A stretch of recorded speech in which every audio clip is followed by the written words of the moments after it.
Épreuve à double volet. Il se peut qu'en le faisant, tu réjouis son cœur et il parle sur toi afin que tu sois prospère. Il se peut qu'en n'ayant pas fait par égard, par inobservation, que tu fasses ce qu'il ne faut pas et que son cœur s'endurcisse et que des portes se ferment autour de toi. Des portes se ferment autour de toi et que la malédiction de ta vie. Il y a des personnes aujourd'hui à l'église, laissez-moi vous le dire, qui n'ont plus des avantages, des opportunités. Non pas parce que l'homme de Dieu ne les a pas aimés. Parce que l'homme de Dieu, à un moment dans son cœur, a porté beaucoup d'espoir sur eux. Mais comme ils n'ont pas porté le fruit des yeux, le fruit tant attendu, une malédiction est arrivée à la place.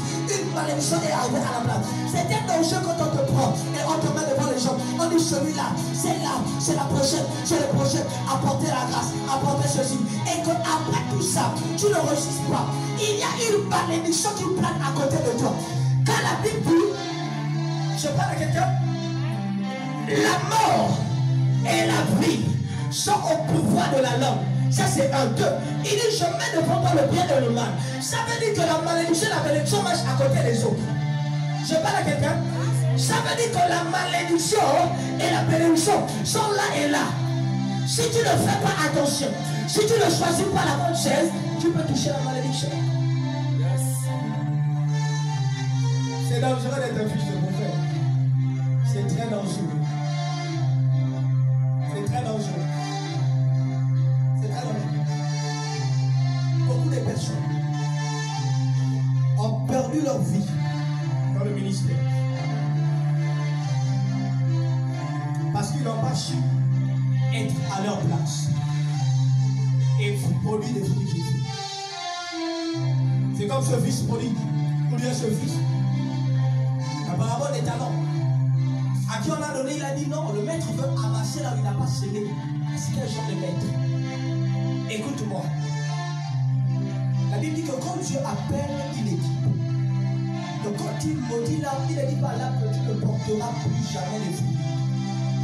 Il parle prophétiquement, il dit on ne mangera plus de ton fruit. Et Jésus, tu as venu à côté de l'arbre, tu n'as pas vu le fruit, tu t'es fâché pour. Si tu dis encore que personne ne mangera de ce fruit. En fait, il y a des fruits, mais il ne les a pas fait sortir. Il y a des personnes, elles ont le potentiel. Ils ont des grandes grâces, des grandes capacités. Mais comme ils se disent, si je fais ceci, tel va bénéficier, alors je bloque. Vous pensez bloquer quelqu'un, vous pensez bloquer. Mais la Bible dit que c'est l'œuvre du Dieu de ton Père qui te bénira. Mais comme ton ouvrage n'a pas été accompli, tu ne peux être que mourir. Un figuier est planté, pousse pour une seule mission. Donner des figues. Sans but, c'est donner des figues. Si les figues ne sont pas, à quoi il sert? Alors il est pas tout. Un fils qui ne dort pas. Un fils qui ne produit pas. Un fils qui se limite à attendre. Même si la bénédiction est grande, parce qu'il n'est pas un bon récipient, ça n'entrera pas. Prends un filet et prends une cuvette, pose-les côte à côte et verse-y de l'eau.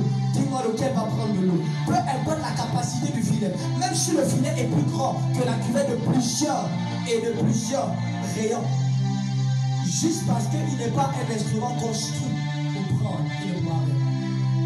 Je vais te dire donc ce soir, revois ta manière de te comporter et de considérer l'œuvre de Dieu. Tu es chrétien, tu es chrétien. Tu as accepté le Seigneur parce que tu as dit c'était la bonne foi, c'était la bonne décision. Ne viens pas à te dire encore que non, je ne le mets pas. Tous les choix impliquent des sacrifices.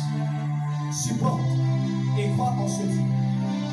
Alors pendant un moment, j'aimerais que tu élèves ta voix et que tu commences à bénir le Seigneur de ce qu'il te parle ce soir et de ce qu'il annonce les projets sur ta vie.